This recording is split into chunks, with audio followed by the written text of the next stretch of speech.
Do you have or recommend at all, especially for older people, a vegan protein powder or not necessarily? I do, but it's mostly for athletes and the elderly, and particularly elderly who have lower appetites, like the little old woman who can't eat enough food. I don't think you have to go to the protein powder. You could eat it if you can eat enough Or, volume food, and if your activity level is high enough, so we can still want to consume the caloric, uh, the caloric level to get to your protein levels high.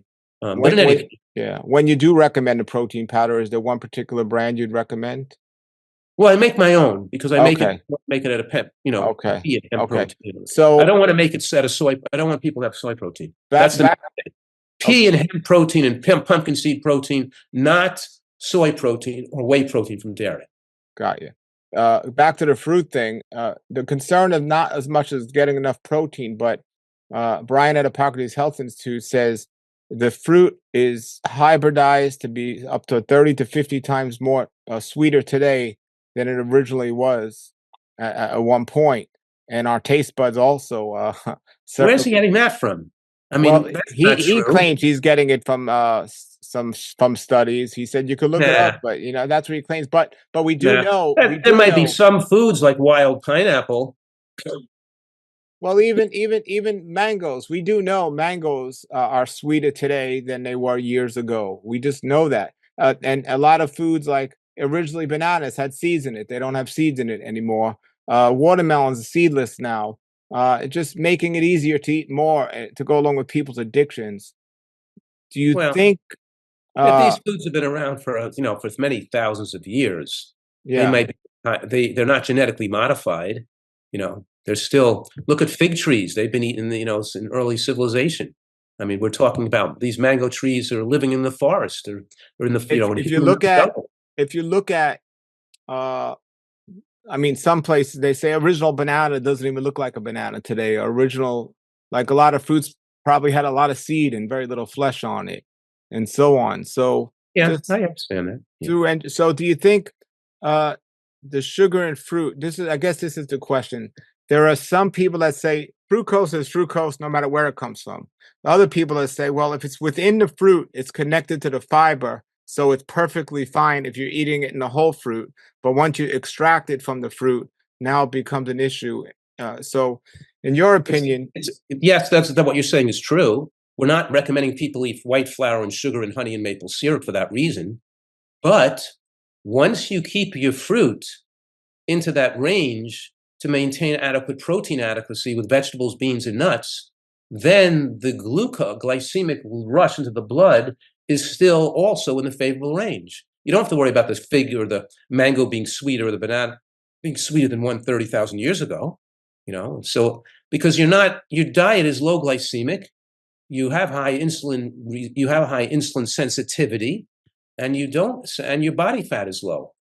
So, no, I don't agree with Brian on that. I think he's being overly cautious, but he has a point in people who are diabetic prone or metabolically challenged or overweight.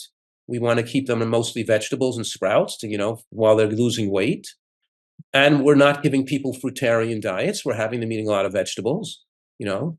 Um, so I think within that context, you wouldn't have to worry about eating 30% of your diet from fruit. so Because you're even so you're if so it's you're natural sugge- fruit, the yeah, so sugar you is balanced by the other factors in the meal, and the sugars don't rush into the bloodstream that fast. The body can perfluently burn it for energy. This is also the people say, you know what people do wrong in the vegan movement so much? There have been a lot of leaders in the vegan movement and have got people afraid of eating fat, right? The low fat vegan diet. And they make statements like, or they have made statements like, you know, um, putting fat in your diet with nuts is going to interfere with your insulin sensitivity and raise your blood glucose. Or the fat you eat is going to make you fat, right? And if you say, okay, where are your studies to document that, right? What are the studies that made you come to these conclusions? And you look at the studies they list, and they're not studies on nuts and seeds. They're studies on oil. Oil are not the same thing as nuts and seeds. Oil comes into the bloodstream at 50 calories a minute. You flood the body with a huge amount of oil, yeah, you're going to inhibit glucose absorption and distort the insulin receptors. And you're going to but nuts and seeds go into the bloodstream at 1 or 2 calories a minute. it takes so long to break down the fat from nuts and seeds into the absorption that the body has that slow level of fat entering the bloodstream, that steady state. The body preferentially burns it for energy.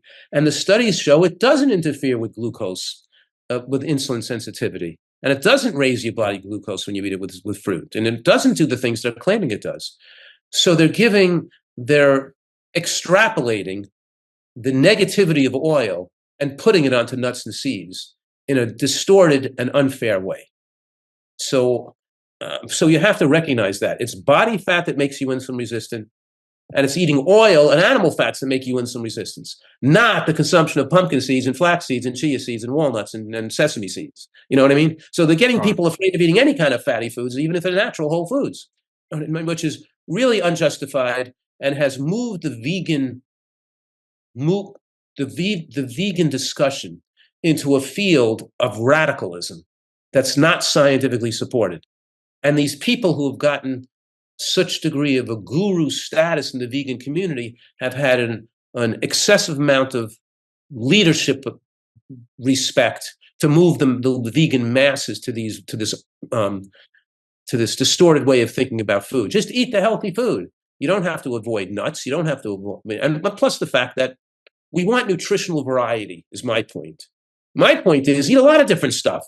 Eat a lot of different plant stuff. Don't just eat a macrobiotic diet, just eat rice. Don't just eat white potatoes. Eat a lot of things, you know?